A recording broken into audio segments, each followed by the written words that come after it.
What is happening with the crypto markets? We're seeing billions of dollars being wiped out from the market right now. Bitcoin has been crashing down to 75,000. Ethereum is having a massive crash.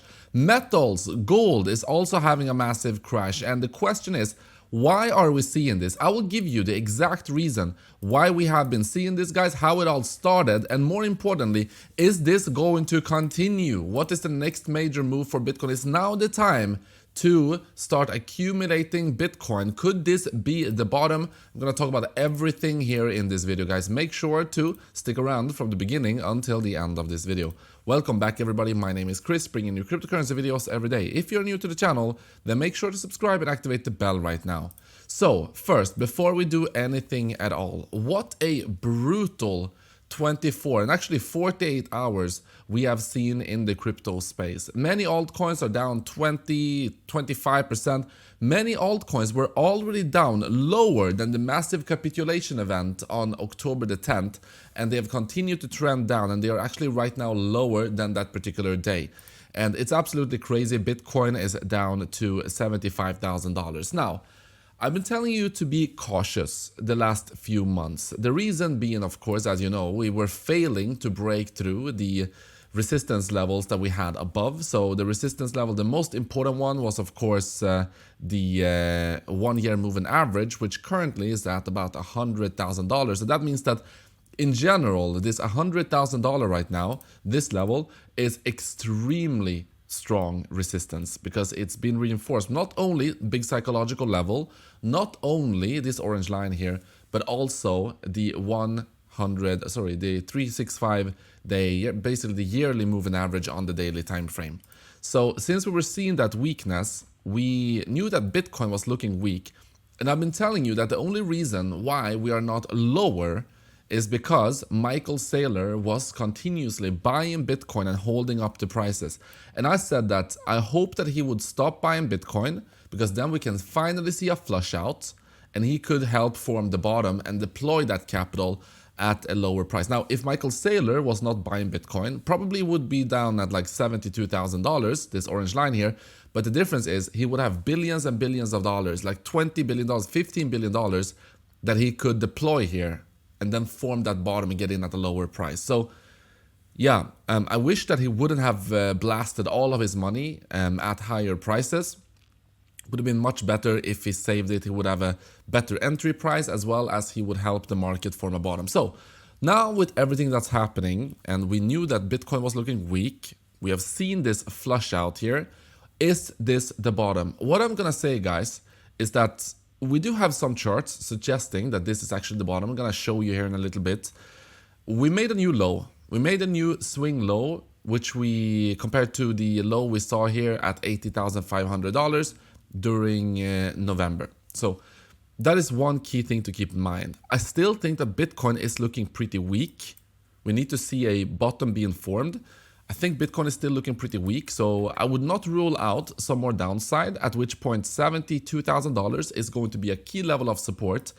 But also keep in mind that nothing can go down forever, of course. And the main question, I guess, would be, has anything fundamentally changed for Bitcoin? Tech-wise, no. I know there's a lot of things happening right now with the files that are being exposed, and the individual in question has some kind of interest in Bitcoin from a very early stage. He claims he has met the founders and stuff. So those files are being shared over on Twitter, as you know. But maybe that's causing a little bit of uncertainty in regards to his actual role and the people that have been holding Bitcoin, and maybe they're afraid that more of these things are going to be exposed, so they're dumping Bitcoin. I mean, that's something, but fundamentally, Bitcoin tech-wise is still great. But something clearly happened on October the 10th. When we saw the massive event on October the 10th, I said that we will see the ramifications of this moving forward in a few months. And now it's very clear to say that something disastrous happened on October the 10th. It was more than just the prices going down. It was a major breaking point when Bitcoin just went into down-only mode, and it just took a bad turn. Now, let's continue here quickly and let's look at Ethereum. Ethereum also hit a low at 2,239. You can see that Solana hit a low at 96. The S&P 500, this will be very interesting to see how the markets are going to open up. One thing I will say is that if you are feeling anxious right now, I've lost millions of dollars in this crash, guys. So this is not fun. I hate it. Every time it happens, it does happen and I hate it. But the main thing is that I was more or less prepared for this. I was anticipating some more downside in the short term. And then I'm expecting us to form a bottom and go up higher towards the end of 2026. I think we will actually make a new all-time high. I still believe that that's going to be the case if fundamentally Bitcoin keeps its idea of being the store of value, hedge against inflation, unconfiscatable asset and such. So I still think that Bitcoin, if you're able to get in at a lower price, let's say if we accumulate right here, if you're able to get in at 72,000, if we see another drop down, then, nothing has changed fundamentally for Bitcoin. But if we don't see Bitcoin having a major rally towards the end of this year, and let's say that stock market doesn't have a massive crash, let's say that gold continues to be at a decent price as well, and Bitcoin just continues to go down, then we will just have to admit that Bitcoin is just a speculative trading asset and not really a hedge against inflation and a store of value over time. We will just have to admit that, but we're not there yet. We have to give Bitcoin some time to recover here, give it a chance to actually prove itself, and then we will see if it is going to be the case or not. If you don't believe that Bitcoin is going to prove to be a store of value over time and recover throughout this year, then of course sell. But I think there's a good chance that Bitcoin is going to catch up. And so I'm keeping my trading strategies open. I'm keeping everything open. We will see. I'm keeping everything transparent with you. Yes, things are not looking amazing right now. I'm taking huge losses. In fact, if you look at my trading strategies, down $2.6 million. Not amazing by any means here. In fact, also my Ethereum strategy is down to below the trading range here. Also Solana is below trading range, as you know. Bitcoin, the trading range for Bitcoin is 76, so it's close to getting below trading range. Keeping these ones open, guys. We will see if that's going to be the case or not. But as always, I'm putting my money where my mouth is and I'm keeping everything transparent. But yes, I'm taking huge losses, but I do believe we're going to see a recovery. The main thing is I need to make sure that I am not going to get liquidated. So because I was anticipating this big drop, I've been adding a lot of margin. And so we will see how everything goes. If you look at the S&P 500, if you look at gold and silver in particular, gold and silver had huge crashes on Friday. And it will be interesting to see when the futures market opens up, how the markets are going to react. And especially tomorrow when the normal markets opened up, are we going to see a continuation of the crashes towards the downside? Are we going to see a stock market crash? Gold, silver, that is the main thing that I am watching. Now, before I talk about the reason why we are seeing this drop, I want to show you this chart. This is Bitcoin compared to gold. And remember when I talked a few days ago about how this can potentially bottom in terms of Bitcoin against gold, I said that I believe it's going to bottom at about 65%. Why? Because if you look at the first cycle here, 85% was the bottom for Bitcoin compared to gold. And then the cycle after, so 85 and then 75. And I believe that this time around, it's likely that we're going to see 65% be in the bottom for Bitcoin. And 65% is exactly, more or less exactly, if we take this wick here. So it's like, oh yeah, more or less exactly where Bitcoin went. So 65% exactly. So, and you can see that my orange line is also trying to hold up the prices here. So this is very key to keep in mind that we have now hit the target that we were talking about a few weeks ago here at minus 65% for Bitcoin compared to gold. Now, this is huge. So this week, you're going to see a lot of data being released. You're going to see a lot of sources of volatility. But let's talk about the reason why we went down. $2.58 billion worth of crypto wrecked. Disaster. This is the biggest one since October the 10th, by the way. So why did this happen? Well, we knew that there was an insider whale who had huge longs on Ethereum and other cryptos.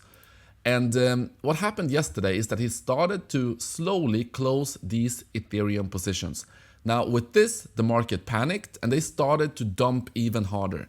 And so he stopped closing those positions. And what ended up happening is that he was trapped. The market was going down, but the more he sold, the lower we were going to go. If he sold $10 million, you would see, hundreds of millions of dollars worth of selling pressure from bots and these other whales that were trying to hunt him. Finally, the whales did manage to hunt him down. He got liquidated when Ethereum went down to 2,224. Now, the disastrous thing here for this whale, he lost hundreds of millions of dollars worth of crypto. The sad part here for him is that we went down to 2,224 for Ethereum, which was actually the exact bottom here on the absolute dollar. When he got liquidated, that marked the absolute bottom, and we saw a bounce from that point. So the whales, and this was, by the way, not coming from Coinbase, because if you look at the Coinbase premium, it was not, going down much lower compared to what it usually is. So these were probably Asian whales or someone else trying to liquidate him, maybe some institution trying to liquidate him, and they managed to do that. So let's keep that in mind for the next time a major whale is using Hyperliquid here, that whales are going to try to hunt him down and liquidate him. Also keep in mind that this is just one public position from Garrett, this insider whale. We don't know what's been happening on centralized exchanges. So maybe he was long here while dumping incredible amounts and being in massive short positions on other exchanges. We don't know that. But the only thing we know is that he got liquidated on this position. So that's the end, potentially, of this whale Garrett here and his public trading over on Hyperliquid. I will keep you updated if something else happens. So this is how the move actually started, with the whales trying to hunt him down because they saw that he was weak. He was starting to close down the position slowly but surely, and then they just started to dump even more, and they managed to hit his liquidation price. Also, Michael Saylor's positions briefly went into a loss. That's why I've been begging Michael Saylor, don't buy more Bitcoin at the prices, like at $100,000, at 95. Wait for the pullback. You're holding up the price of Bitcoin on your shoulders. Why? Let the price drop so that you can use all of that money and buy even more Bitcoin at lower prices and be in a much more healthy state. So we went down, and there's a lot of people that are now fearful for Michael Saylor's position. Keep in mind that in the immediate short term, this is no danger. Even if he goes into a massive loss, there's no danger here that he's going to start selling off Bitcoin. He has 2 years of dividends already on the sidelines. So for the 2 years, this is going to be fine. However, of course, this will make it harder for him to raise more money. Also, because he has a low, let's say he goes into a massive loss, then there's going to be pressure from outside peers to question this entire thing. And that's not good. So yes, let's see if the Bitcoin price can recover. But yes, probably Michael Saylor somehow is going to be the next target throughout the next few years for him to start selling Bitcoin somehow. He posted built for the long run here as the markets were going down. I already showed you the discount here on Coinbase. But the massive thing is also what's going to happen tomorrow, Monday, with silver and gold and these other assets. So on Friday, it was actually the biggest swing in 50 years, nearly $10 trillion swings in precious metals over the last 24 hours. What is the likelihood of that? Well, a 10 sigma event, which happened, is actually like, the likelihood of it is like 5.25 septillion years. Once in every 5.25 septillion years. What is that? A septillion is 1 followed by 24 zeros. Basically, it is impossible unless it is engineered. The key word here, engineered. That is what happened today.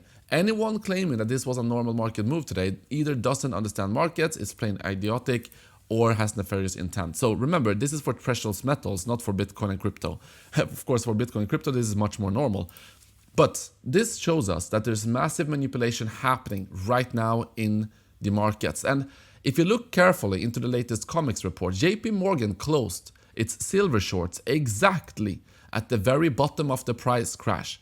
And from there, we did see a recovery for silver. So let's see when we open up on Monday what's going to happen here. Also, Donald Trump confirmed that Kevin Warsh is going to be the candidate that he is going to elect for the next Fed chair. Now, Ray Dalio came out and said that Kevin Warsh was a great choice. He understands risks of having Fed policy that is too easy as well as too tight. So we will see what comes out of this, but metals did not react well to this, and we will see on Monday how they continue to react. So be prepared for volatility, guys. Like I said, I'm not ruling out a lower price here, potentially some more downside. But a lot of charts are suggesting that this could be the bottom, and also things are not going to go down forever. If you still believe in the properties of Bitcoin, then the lower we go, of course, the bigger the opportunity. But I believe that we're going to see a recovery throughout the year. Also, Binance being responsible for the massive crash on October the 10th is getting more and more traction here. OKX, or Star OKX, which is the founder of OKX, came out and essentially blamed Binance in a major post here. Now, CZ came out and said that they are not to blame, that this is just, FUD and whatnot. But, Star, I met Star. He's not very outspoken. He doesn't usually come out and just swing. So the fact that he is doing this is pretty unusual. So it bears a lot of significance. And yeah, October the 10th, we're yet to fully understand actually what happened.